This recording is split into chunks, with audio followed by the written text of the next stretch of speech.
Salut les geeks, nouvelle vidéo de présentation d'un produit. Il s'agit aujourd'hui d'un clavier RGB de la marque ACO. On voit que c'est le modèle 3061S RGB.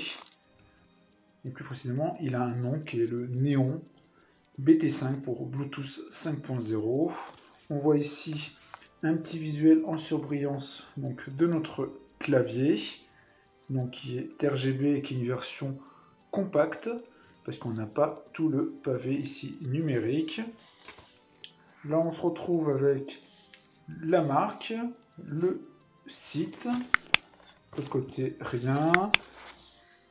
Ici, on se retrouve donc à nouveau avec les informations donc, du modèle, plein d'informations en chinois. Et à l'arrière, on va avoir donc un blueprint, les dimensions du clavier, donc elle va faire 29 cm, 29,2 de largeur, 10 cm de hauteur et 3,7 cm d'épaisseur. Son poids 500 g à peu près. La longueur du câble 1,60 m, interface USB type C. J'espère avoir quelque chose pour le brancher.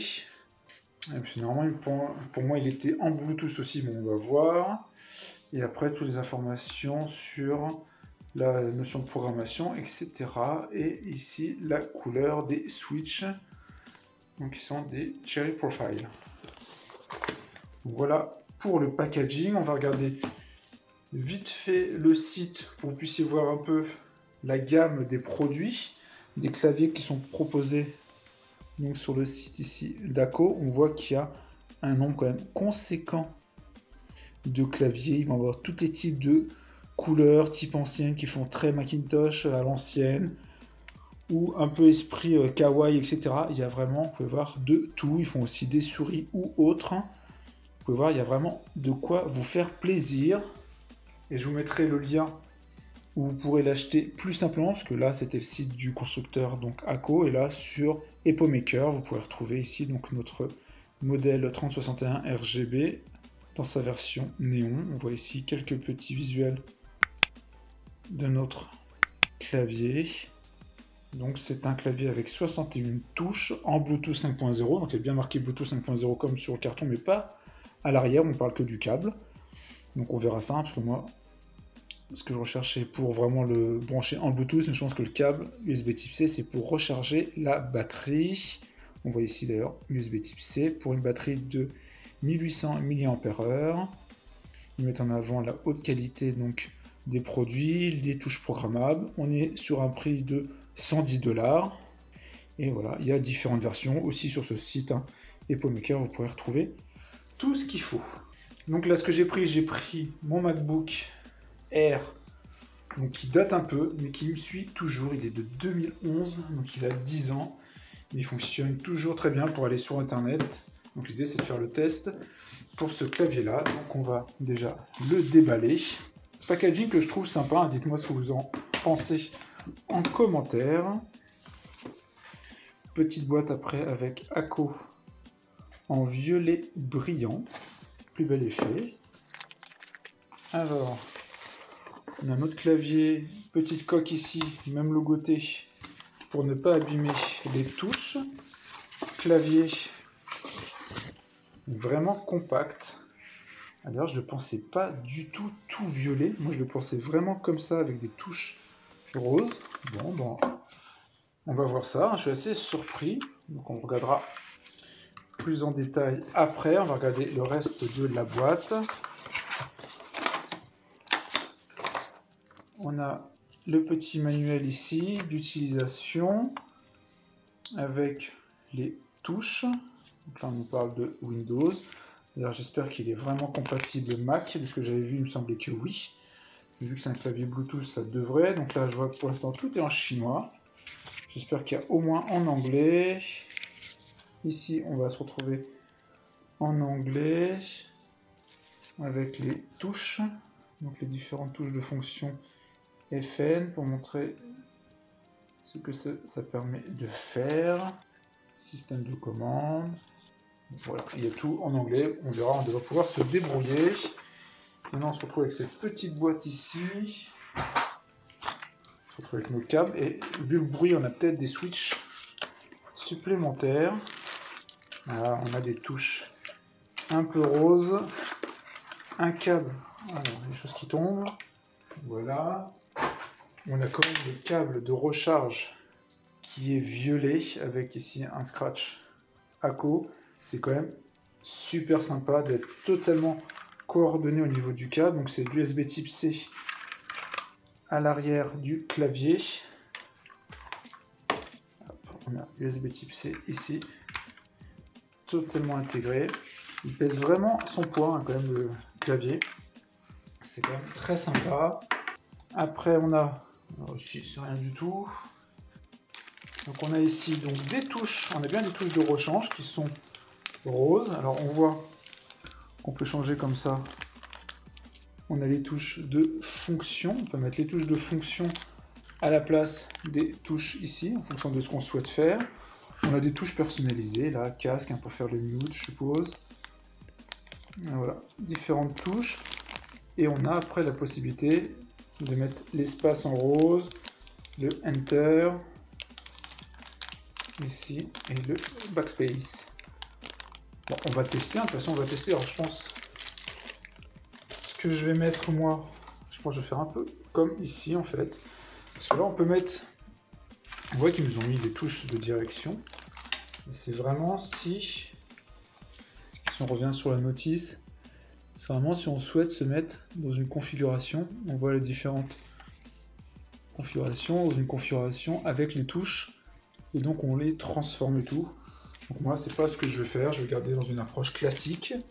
Mais par contre, ce qu'on va faire, c'est tester le changement de touche. Donc on va changer ici le retour, le Enter. Hop. Et puis je vais faire la touche d'espace. Bon, c'est un peu chiant, je suis obligé de tout vider en fait. Bon. On a ensuite ici un extracteur de touches.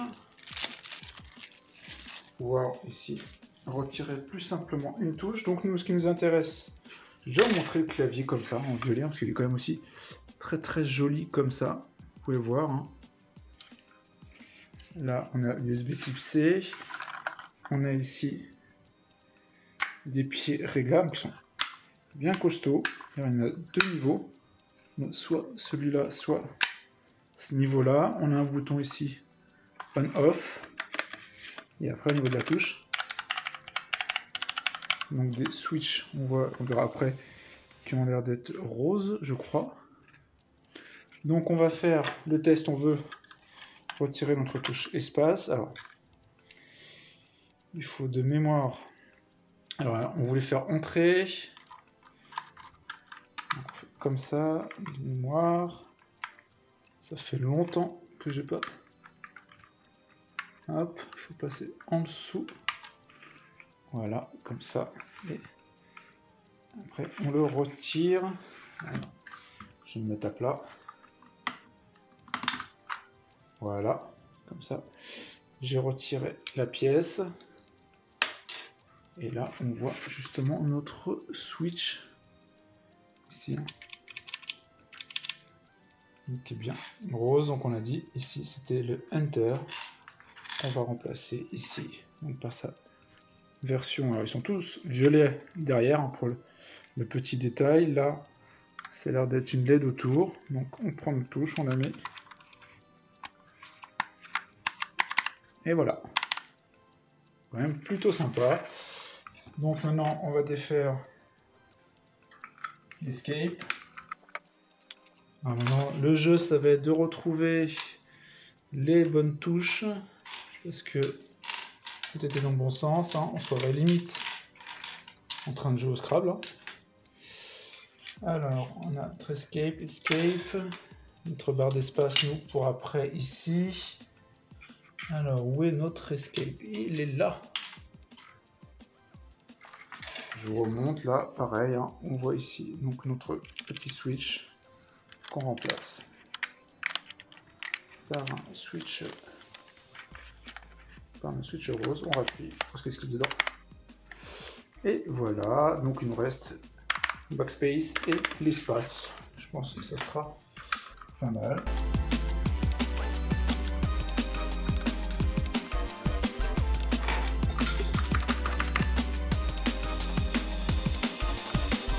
Donc maintenant on a notre clavier avec les touches là, voilà, qui ont été changées, hein, ça rend vraiment bien, vraiment dans l'esprit, ça rend très sympa.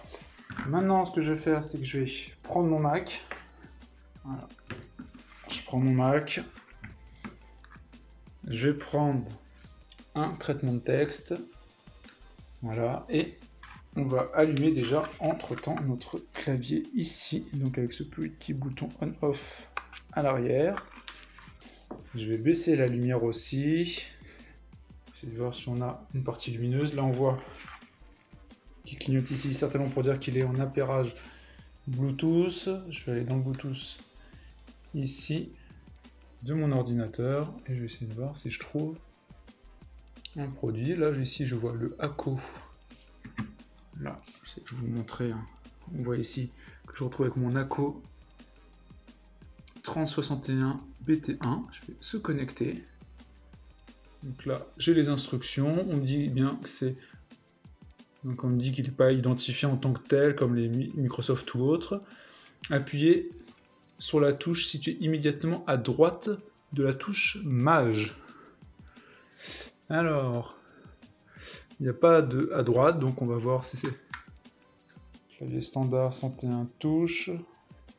Donc on va essayer de dire que c'est un clavier européen, on va essayer de voir. Donc là on voit, je ne sais pas si vous pouvez le voir, alors que ça fonctionne. Alors bien évidemment, là le truc c'est que il tape ici comme si c'était un clavier AZERTY, alors que moi c'est un QWERTY. Alors j'ai fait quelques petits tests, hein, parce qu'en fait il faut bien lire la notice. On a ici toute la gestion de la lumière du clavier. Je vais vous montrer déjà en fait, dès le début. Donc là, je ne sais pas si vous pouvez bien le voir, enfin, si je pense qu'on le voit bien. Là, on peut changer les différents modes. On a tous fait avec la touche ici, FN, donc la touche de fonction. Si je fais FNL, ça allume ou éteint, donc pour light. Je peux changer ici les modes de couleur. Donc là, on a rouge, orange, jaune, vert, bleu, etc. Et après, on peut voilà, avoir différents modes comme ça.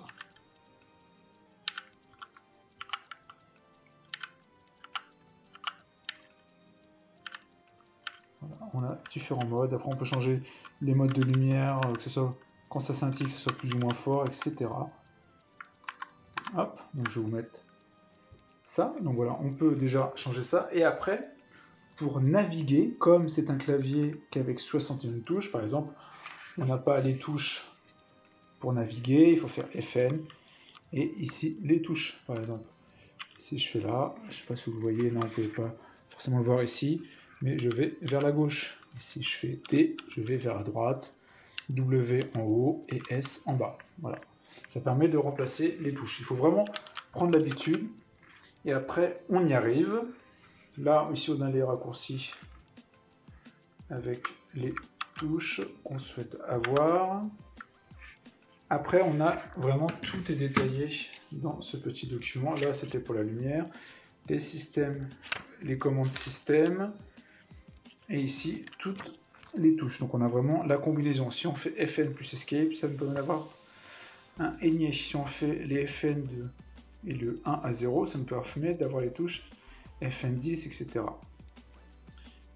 Le delete supprimé, c'est FN plus backspace. Donc ça permet de faire soit c'est un retour comme ça, soit c'est FN et là on se supprime dans l'autre sens. C'est un peu le classique des claviers. Là on peut définir immédiatement avec le clavier définir à quel device on souhaite se connecter. Comme ça permet de switcher immédiatement. C'est plutôt bien. Les touches ici je vous les montrais, les touches de navigation. Light on ou off, je vous les montrais aussi. Ici, on peut gérer aussi le volume. Là, je vous montre parce que vous le verrez en même temps sur l'écran. Si je fais FN et ça, vous pouvez voir là, ça augmente. Si je fais dans l'autre sens, ça diminue. Et là, c'est mute. MC mute. Après, ce qui peut déranger en soi, c'est que c'est un clavier qui est QWERTY. Là, je vais vous montrer un autre clavier que j'ai, qui est AZERTY. On voit donc qui est un très vieux clavier Asus que j'utilise toujours, mais assez ergonomique et très sympa d'utilisation. Et on voit la différence de placement des touches. Donc il reste.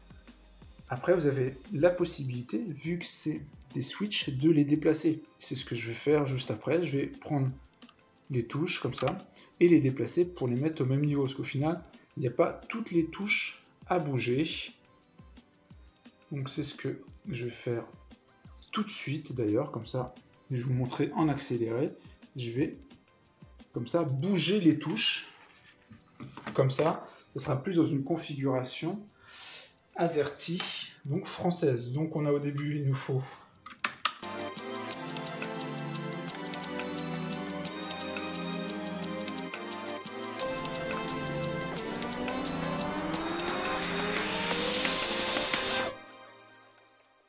voilà déjà j'ai retiré pas mal de touches qui sont à identifier pour faire en AZERTY. Donc comme ça, je vais dès maintenant les remplacer.